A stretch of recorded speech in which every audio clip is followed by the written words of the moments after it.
அனைத்து எம்பிகளுக்கான இந்த கூட்டம் பார்த்தீங்கன்னா ரொம்ப ஒரு முக்கியமான விஷயத்தை பற்றியான பேசுறதுக்கான விஷயம். டீலிமிட்டேஷன் பற்றி கடந்த காலங்களில் திமுகவே இந்த மாதிரி ஒரு அனைத்து கட்சி கூட்டத்தை அவங்க கூட்டியிருக்கிறாங்க. அது நம்ம தமிழக வெற்றி கழகம் சார்பில் நம்மளும் போய் பங்கெடுத்துருக்கோம். இந்த நேரத்தில் நம்ம ஒரு முதலமைச்சர் அவர்கள் ஒரு முக்கியமான இந்த பிரச்சனையை பற்றி பேசுகிறப்ப தமிழக மக்கள் என்ன எதிர்பார்க்குறாங்கன்னா, நம்ம இந்த ஒரு மாநில உரிமை சார்ந்த விஷயத்தில் அனைத்து கட்சிகளும் ஒரே அணியில் இருக்கணுங்கிறது தான் எதிர்பார்க்குறாங்க.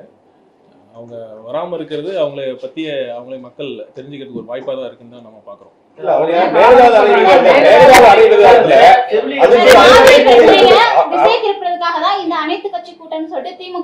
அது எப்படி இல்ல, ரெண்டுமே முக்கியமான விஷயம் தான்.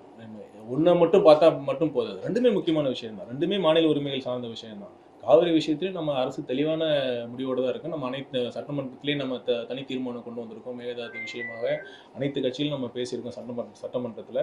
அடுத்து இப்போ நாடாளுமன்ற கூட்டத்தொடர் இப்போ நடந்துகிட்டு இருக்கு.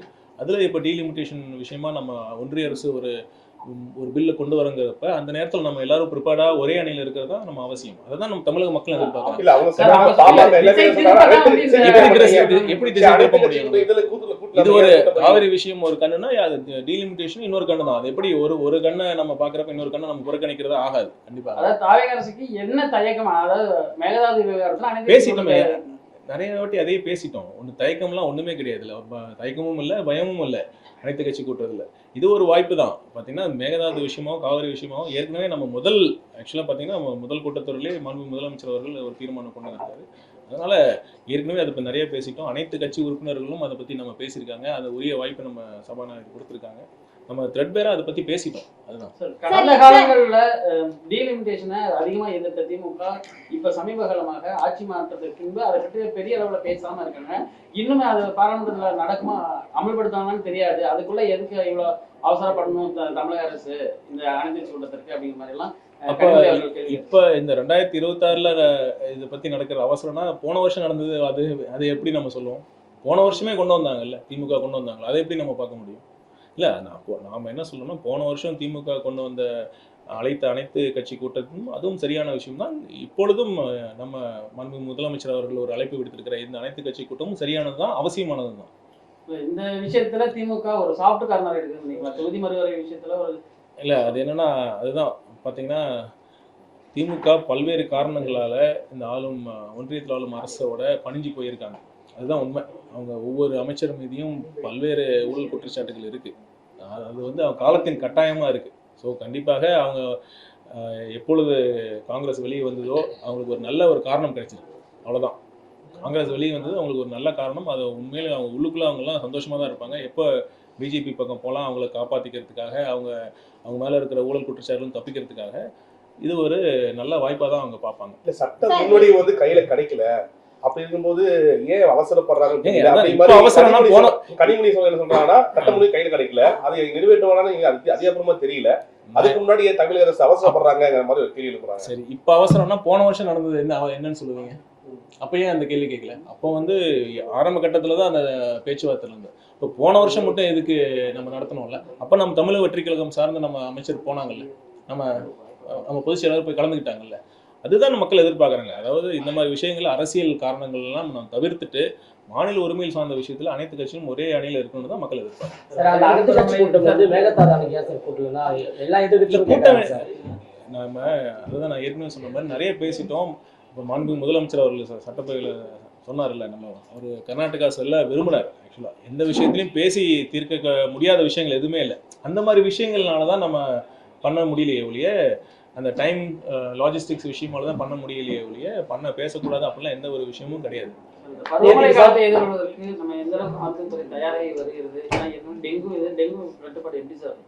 இப்போ இந்த பருவ காலம் தொடர்பான விஷயங்கள் பார்த்தீங்கன்னா சென்ற வாரம் 2-3 நாட்களுக்கு முன்னாடி நம்ம ஓமந்தூரார் அரசு மருத்துவமனையில் அனைத்து இணை இயக்குநர்கள் மற்றும் ஊரக வளர்ச்சித்துறையிலிருந்து அந்த இணை அசிஸ்டன்ட் டைரக்டர்ஸ் எல்லாருமே மாநிலத்திலேருந்து அனைத்து மாவட்டத்திலிருந்து வந்திருந்தாங்க. அவங்களுடைய நம்ம ஒரு கலந்தாலோசனை கூட்டம் நடந்தது. அதுக்கு ஊரக வளர்ச்சித்துறை அமைச்சர் அவர்களும் நானும் கலந்துக்கிட்டோம்.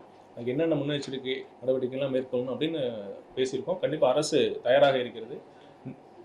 சென்னையில கடந்த ஆட்சி காலத்துல மழைநீர் வடிகால் பணிகள் துவங்கப்பட்டு 90% மேல முடிவடைஞ்சுன்னு சொல்லிட்டே வந்தாங்க. 90 சென்னையில வந்து எத்தனை சதவீதம் முடிஞ்சிருக்கு அது வந்து இல்ல அது நம்ம 95 60 70 பர்சன்டேஜ் மாறி 90 வந்துருச்சா? இல்ல அவங்க சொல்லியிருந்தாங்க 70, 90 அந்த மாதிரி இப்ப வர இருக்கிற பருவமழைக்கு ஏன்னா நம்ம சென்னையில வந்து ஒரு மழை வந்துச்சுன்னா எதிர்கொள்வதற்கான அந்த பணிகள் வந்து முடிஞ்சிருக்கா. ஏன்னா இன்னும் நிறைய இடத்துல பணி நடந்துட்டே தான் இருக்கு. அது கடந்த ஆட்சியில் இருக்குது. ஆமா, இது பாத்தீங்கன்னா ஒரு பெரிய பிரச்சனை. திட்டமிடாத 4000 கோடி அதுல ஒரு பிளான் பண்ணாம சிட்டி வளர்ச்சி அடைஞ்சதுதான் உண்மை. நீங்க உங்களுக்கு எல்லாருமே ஒத்துப்பீங்கன்னு நினைக்கிறேன். 60 ஆண்டுகள்ல எந்தவித திட்டமிடலுமே இல்லை. பார்த்தீங்கன்னா அப்படியே நிறைய இடங்கள்ல நீர்நிலைகள்ல நம்ம அப்ரூவல் கொடுத்துருக்குறோம். லோ லேயிங் நம்ம இருக்கிற இடத்துல தண்ணி வரல, தண்ணி இருக்கிற ஏரியாவில் தான் நம்ம வீடு கட்டிக்கிறோம். அந்த மாதிரி தான் ஒரு சுச்சுவேஷனாக இருக்குது. இதை நம்ம சரி செய்யணும்னா ஒரு நீண்டகால திட்டம் தேவை, ஒரு மாஸ்டர் பிளான் கண்டிப்பாக தேவை. சென்னைக்குன்னு ஒரு விஷன் தேவை. விஷன் டாக்குமெண்ட் நம்ம ரெடி பண்ணிட்டு இருக்கோம். கண்டிப்பாக ஒன்று விஷயம் சொல்கிறேன், இதில் வந்து எங்களுடைய நோக்கம் ரொம்ப தெளிவாக இருக்குது. நேர்மறையான எண்ணங்கள் மட்டும்தான் இருக்குது. வேறு எந்தவித நோக்கமும் கிடையாது. முன்னாடிலாம் பார்த்தீங்கன்னா ஒரு இந்த மாதிரி ஒரு இந்த திட்டம் மட்டும் இல்லை, ஒரு மழைநீர் வடிகால் திட்டமாக இருந்தாலும் சரி, அதில் எந்த அளவுக்கு பார்ட்டி ஃபண்ட் போகணுங்கிறது தான் மெயின் எய்மாக இருக்கும். அந்த மாதிரிலாம் இல்லாமல் எந்த திட்டத்திற்கான எவ்வளோ நிதி ஒதுக்கீடு நம்ம பண்ணுறோமோ அது முழுதும் அந்த பணிக்காக செலவிடப்படும். அந்த நோக்கம் எங்களுக்கு சரியா இருக்கு. கண்டிப்பாக பாருங்க, ஒரு நல்ல மாற்றம் ஒரு சட்டமன்ற உறுப்பினர் மேல ஒரு தாவேகா கட்சியை சார்ந்த ஒரு நிர்வாகி வந்து கம்ப்ளைண்ட் கொடுத்துட்டு இருக்காங்க. அதனால நடவடிக்கை இருக்குமே சார். ராணிப்பேட்டை தாவேகா சட்டமன்ற உறுப்பினர் தாவேகா சட்டமன்ற உறுப்பினர் மேல டிஜிபி ஆபீஸ்ல இருந்து கமிஷன் ஆபீஸ்ல கபில் அவர்கள் இல்ல, அது அவர் விளக்கம் கொடுத்துட்டாருங்க. சும்மா அதை போய் ஒரு சின்ன விஷயத்த நீங்க போய் ஊதி பெருசு சுகாதாரத்துறை வந்து ஒரு பெரிய துறையா இருக்கு. என்ன மாதிரி எதிர்பார்ப்பு என்ன மாதிரி இருக்குன்னு நினைக்கிறேன். சுகாதாரத்துறையான மானிய கோரிக்கை வந்து 17ஆம் தேதி இருக்கு. கண்டிப்பாக நிறைய அறிவிப்புகளை நம்ம பிளான் பண்றோம். முதலமைச்சர் அவரோட அறிவுறுத்தின் பேரில் மருத்துவத்துறையை மேலும் மேம்படுத்தணும், அனைத்து மக்களுக்கும் ஒரு தரமான மருத்துவ சிகிச்சை அளிக்கணுங்கிறது அவர் நோக்கமா இருக்கு. கண்டிப்பாக நீங்க நிறைய விஷயங்கள் நீங்க எதிர்பார்க்கலாம். ஒரு சிறப்பான ஒரு முன்னெடுப்பாக